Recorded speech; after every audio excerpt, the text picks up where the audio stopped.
बिहारी लाल की जय।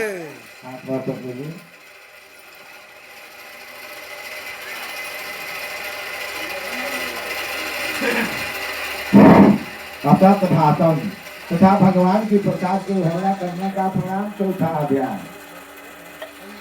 असत भाषण तथा भगवान की प्रसाद की अवहेलना करने का परिणाम चौथा अध्याय। दूध की बोली साधु वणिक मंगलाचार्य के ब्राह्मणों को सत्य निरुद्ध करता बनिया के कुंडल जाने पर भगवान सत्यनारायण की सत्यता के परीक्षा के विषय में जिज्ञासा हुई। भगवान ने पूछा, साधु तुम्हारी नाव में क्या भरा है? तब हम के मन में अहंगापूर्वक हंसते हुए कहा, गंगी क्यों पूछने, क्या दर्द लेने की इच्छा है? हमारी नाव में लाता पाता आदि भरे हैं। ऐसे भगवान ने कहा, तुम्हारी बात सच जाए। ऐसा कहकर दंडू रूप धारण करने वाले परमात्मा भगवान कुछ दूर जाकर समुद्र के समीप किनारे अपने आसन लगा करके बैठ गए। दंडी के चले जाने पर निष्कर्म करने के बाद जल में ऊपर की ओर नाव को देकर बनिया चल में पड़ गया और नाव में लाता पाता आदि दे करके पृथ्वी पर गिर पड़ा। सचेत होने पर बनी खुद में चिंतित होया, तब उसके दिमाग ने इस प्रकार कहा, आप तो क्यों करते हैं? यह दंडी कहता आप ऐसी स्थिति में चाहे तो वही सब कुछ कर सकते, इसमें संशय नहीं। अतः उन्हीं के शरण में हम लोग चलें, तब हम सभी की इच्छा पूर्ण होगी।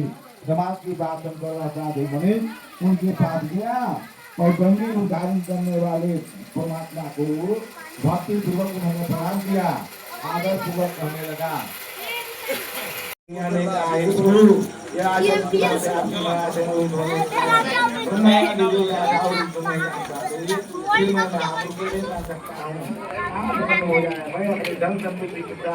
आपकी पूजा वन करूंगा मैं आपकी। भैया एगो युग था जब गांव में ही गांव के लोग मिल के किसी का बारात है चाहे तिलक है खाना बनाते थे। अभी आर्थिक युग में व्यवसाय के चक्कर में लोग इतना बिजी हो गए हैं कि किसी को टाइम नहीं है।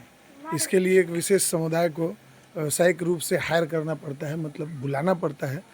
वो भी अपने ही समाज से लोग हैं, आते हैं, खाना बनाते हैं और खाना व्यवस्थित बनाते हैं, जिससे पैसा और सामग्री दोनों का बचत होता है। गांव की ये जो संस्कृति है ये अभी भी गांव में जीवित है, शहरों में देखने को नहीं मिलता है, बहुत ही कम, रेयर एंड रेयरेस्ट केस में चला गया है। तो मज़ा आता है जब गांव के लोग एक जगह बैठ के खाना बनाते हैं, जब भी किसी के पास या किसी के यहाँ किसी भी प्रकार का समारोह होता है। तो ये जो एक सुखद अनुभव है ये सिर्फ और सिर्फ अभी देहातों में ही मिल रहा है।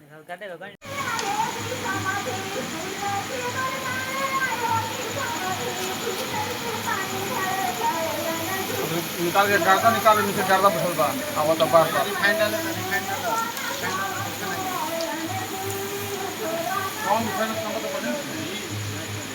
हमारे गांव के एकदम कर्मठ योद्धा हैं, पूरे तरीके से अपने कार्य के प्रति समर्पित।